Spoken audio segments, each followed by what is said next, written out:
Thank you. All right. So hello, my name is Matthew Latkiewicz, and I'll be one of your two writers today. I write prose, both fiction and nonfiction, and I'm also a playwright.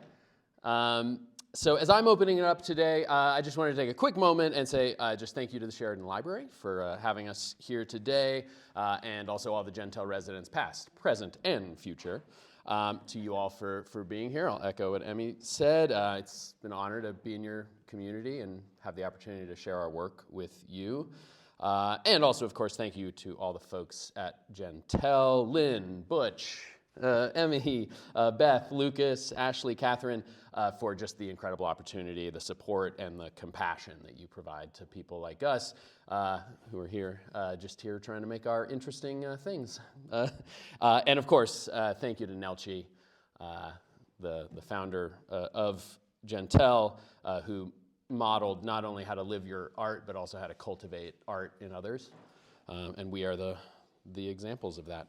So the writing that I've written in a couple different mediums, and I've written for blogs and magazines. I used to do culture writing and humor writing, and I've written short stories and plays, and I wrote a humor book that got turned into a TV show. But the writing that I've been doing recently is it tends to be more, and the writing that interests me as a reader.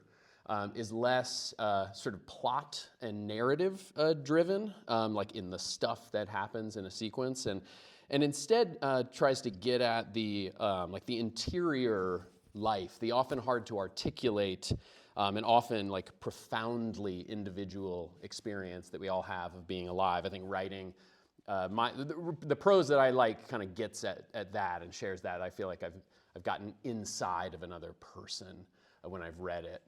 So that's the kind of stuff that I tend to write right now. And so that's my little art statement.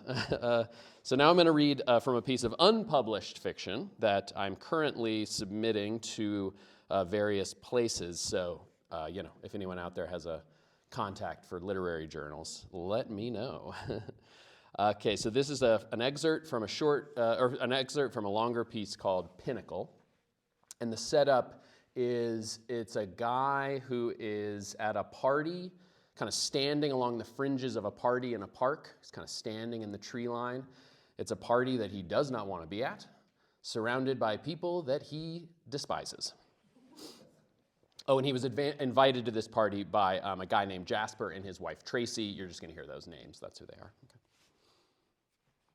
The day before, I'd been drinking at the 500 Club for at least an hour when Jasper surprised me.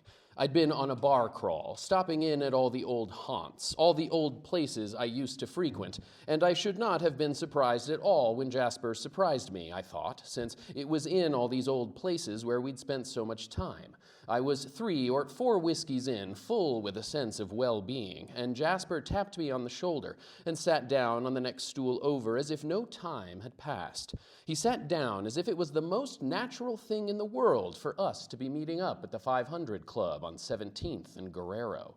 He sat down as if it were still 15 years ago, and he still somehow occupied the past, which he may as well might have done, I thought, standing in among the trees. What had he done in the past 15 years? He had done nothing, I thought. He had done a few interesting things 15 years ago, been a part of some interesting podcasts, some early podcasts, but since then the podcasts had become less interesting and the audiences more sparse. His success had been because he was early. Because he was early, Jasper had enjoyed some success. If you get there first, you get attention. There is a lot of value in getting there first, and without much else competing for our auditory attention back then, Jasper's comedy podcast had experienced a proto-viral surge that sent him and his co-host Rob around the country on a series of live tapings. These live tapings had sold out, I remembered, and I remembered sitting in the audience for one such sold-out show here in San Francisco, not too far from the 500 Club, buzzing with excitement, thinking about how this was the start of something big, the start of some big new creative scene. My whole life I had wanted to be a part of a big creative scene, and by first following Jasper online, and then following the people he followed online, and then following all of them to San Francisco, it felt like I was putting myself at the center of this burgeoning blog-based scene at almost the perfect time. I had missed Seattle in the 90s, and I had narrowly missed New York in the aughts, but I was just in time for Blogger and Twitter and the App Store in the 2010s. 15 years ago, Jasper's productivity blog landed him a book deal, and Tracy's mommy blog racked up more daily views than the New Yorker had subscribers. Back then, when the social media companies were hiring what seemed like anyone with a college degree, even people with degrees in the humanities, I thought, I'm not going to miss this. And so I followed all these people redefining the creative economy. I followed them online, and I followed them to San Francisco, and I liked their content, and I replied to their content, and I reshared their content, until finally, Jasper replied LOL to something I'd posted about something he'd posted, and he followed me back and responded to my DMs, and I felt like finally, yes. I was moving past the desire to be a part of something and actually becoming a part of something someone else might one day want to be a part of. But that was 15 years ago, and while I had moved on, Jasper was in exactly the same spot. He tapped me on the shoulder at the 500 Club, a bar I was only in nostalgically, but which for him was all too current. I thought, he has not only plateaued, he has regressed.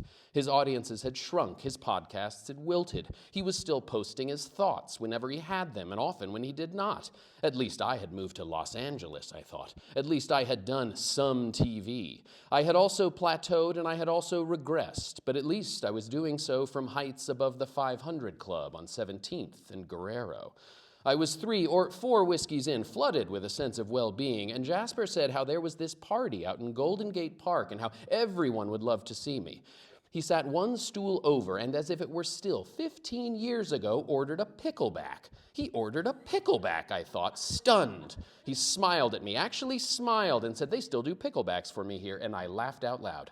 "You should come to this party tomorrow," he said. "Everyone will be there. Actually, it's a birthday party for Rob's daughter, but don't worry, because Rob won't be there. I know you two had a falling out, so don't worry. Rob won't be there. He's in the hospital," Jasper said. "He got mugged by someone pretending to be his Uber driver. He was drunk," Jasper said, "really drunk. Hasn't been sleeping much, doing a lot of coke. He woke up in the hospital, broken nose, broken arm, I think. They found him at the airport," Jasper said, and drained his whiskey and then his pickle juice, and shook his head and fluttered his lips as if it were still 15 years ago, back when this combo had had a moment. And Jasper absorbed it into his personality and never left it behind, just as he hadn't left behind the 500 Club or the Elvis Costello t-shirt he was wearing. "The party is in Golden Gate Park," he said, "near the DeYoung. It was for Rob's kid's birthday, but don't worry, because Rob wouldn't be there. Rob's wife would be there, though, and she would love to see you. I'd be surprised if they lasted much longer," Jasper said. "Rob's out of control. This isn't the first time he hasn't come home. That's why Tracy and I are helping out with this party. He's made a mess of things. Just think, the guy who used to run content at Square, and now he's pursuing stand-up. That isn't what Makiko signed up for. Plus the kids," he said, and looked towards the TV and the sunny, soundless baseball. "But Makiko will be there," he said, eyes still on the game, "and she'd love to see you. We all would," he said, "and it must have been the whiskey talking, because I said I'll be there. I said I look forward to reconnecting with everyone, and it must have been the whiskey talking, because now here I was, standing in among the trees at this children's birthday party, and reconnecting with anyone was the last thing I wanted to do. I wanted nothing to do with Jasper and this irrelevant circle of content creators I used to know, but still I hugged him, and still I said, "Good to see you." Still I said I'd love to reconnect, even though I knew, even 3 or 4 whiskeys in, that this invitation was a trap.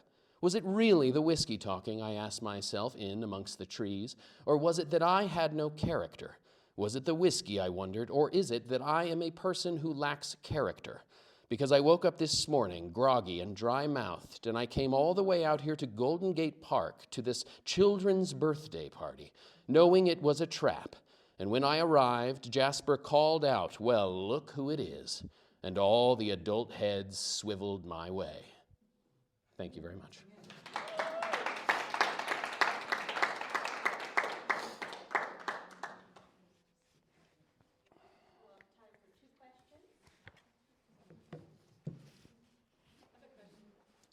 Yes, Brenda.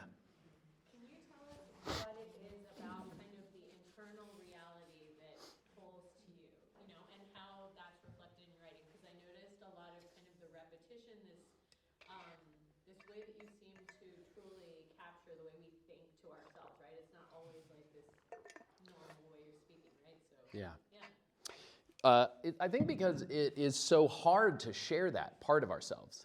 Like it's one because it's like, oh, that's where all the dark, deep stuff is, But also, it's like literally too much information.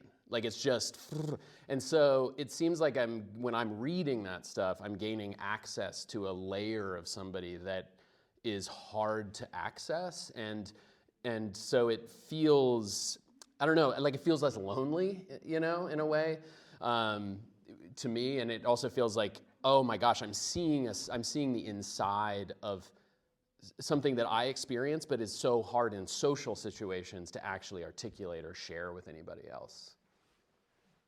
And then it's just fun to write, just a fucking rhythm. I have a question. So, a lot of writers that have done Jentel Presents talk about the rhythm of everything. I hear it in what you do. Do you think about that while writing, how it will sound out loud? Yes, or I don't think about it, but I feel it. I don't know. We're gonna have a musician up here later. It's just like he doesn't feel it. Yeah, it's like something that, again, and it's sort of a reflection of my own experience of an internal kind of voice, and so. Yeah, as I'm sort of like feeling that sort of, and especially like our minds work in loops, and so I kind of, I'm not forcing that usually. It feels natural for him to go, he ordered a pickleback. He ordered a pickleback, I thought, stunned. Like it just feels natural because that's how my own mind would work, And then I do, as I think a lot of writers will tell you, I do read it out loud in the revision process, not even as a way of prepping for a reading, although that's helpful, but honestly as a way to kind of double check and kind of get at it from a different angle rather than just like reading it on a page. And it helps me like, there's a missing, that's a little like flat there. I should add in another little short clause that'll help me get kind of ramp up or whatever it is, or a comma. Oh, this should be a comma and then a blah, blah, blah. Like I'll kind of recognize things like that.